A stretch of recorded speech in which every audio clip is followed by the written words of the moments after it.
Today is Orange Shirt Day, also known as Truth and Reconciliation Day, and in my opinion should be considered a day of mourning for the many thousands of Indigenous children who have died at the hands of the Canadian government and the Queen. And I just want to talk about how to hold our grief as white people.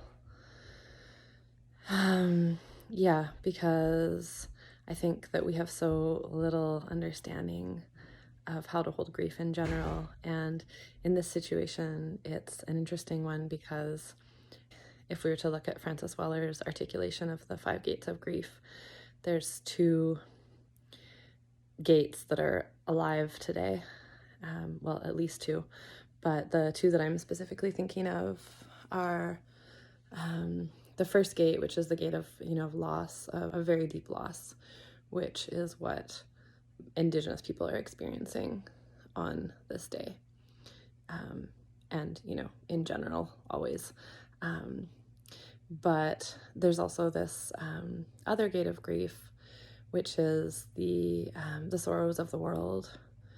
So even those of us who haven't directly experienced loss, who aren't Indigenous, who are white presenting or have white skin and maybe have ancestry that comes from other places, this specific loss is not our loss culturally and genetically. However, those of us who are sensitive and tapped in are still going to be feeling something, especially, when we hear the stories, when we hear about it, right? And when we think about it and when we feel into it, there's grief there. And it's not personal, and yet it's there. And so I think, this is one of the kinds of grief that is often overlooked, and it can cause trouble. It can cause more trouble, actually, for the people who are dealing with the direct loss if it's not held in a good way. And so I think it's really important as white people to feel that grief and to find containers, to create containers for ourselves as individuals and as groups to be able to actually process the magnitude of this grief. Because if we want to know the truth of what happened, if we are reading the stories, if we're hearing the stories, it's going to affect us. And so we have to be able to actually process that grief, because otherwise one of 2 things happens, right? One is, if we're really an empath and really sensitive, we may down spiral into a feeling of hopelessness and depression and just a real jadedness for how the world is. And I know for myself and a lot of my friends, that has been the tendency when we hear these stories. It's just so easy to feel totally fucking hopeless. And,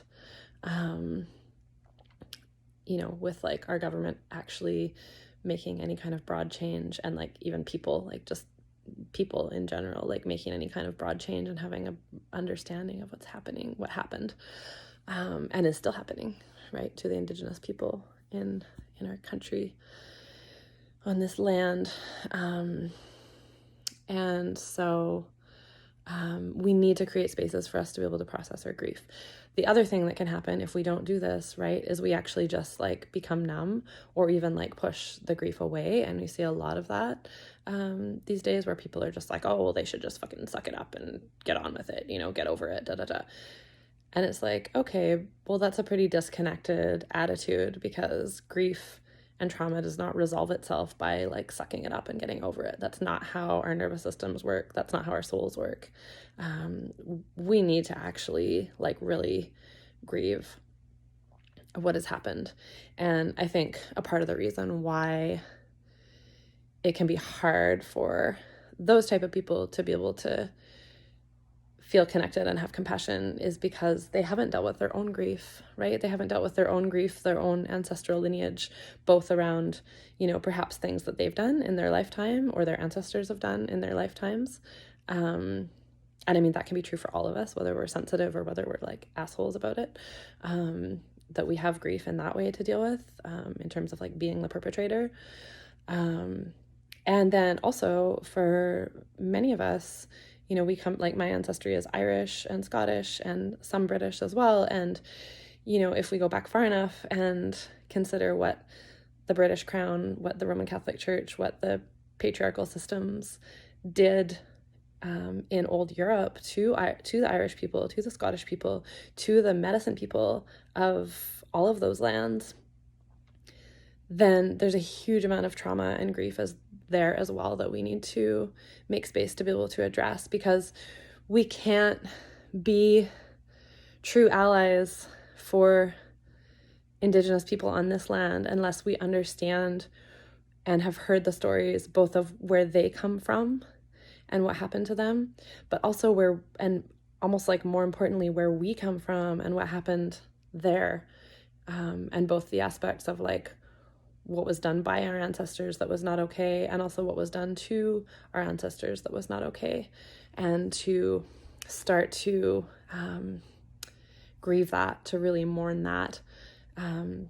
So I really see that it as like one big package, like being good allies and doing our own grief work is one big package that needs to be dealt with. The final piece that I just want to share about this is that, as a white person or as a white presenting person, when you touch into your grief, when you hear the stories from the Indigenous people on this land who had that direct experience of trauma and grief around what we're mourning on this day, right? These lost children, this lost culture. When you hear those stories, the other reason why it's so important to do your own work around this grief is because it's not okay to ask Indigenous person to hold your grief, right? So what happens often, I think, is we hear the stories and then we go to the person who's sharing the story and it's like, we're in our grief around it and we're basically asking them to hold our grief, right? Because we're not containing it. And it's, there's a big difference between being, in a place at a gathering, and hearing stories and to be like quietly crying in the background as you hear the stories.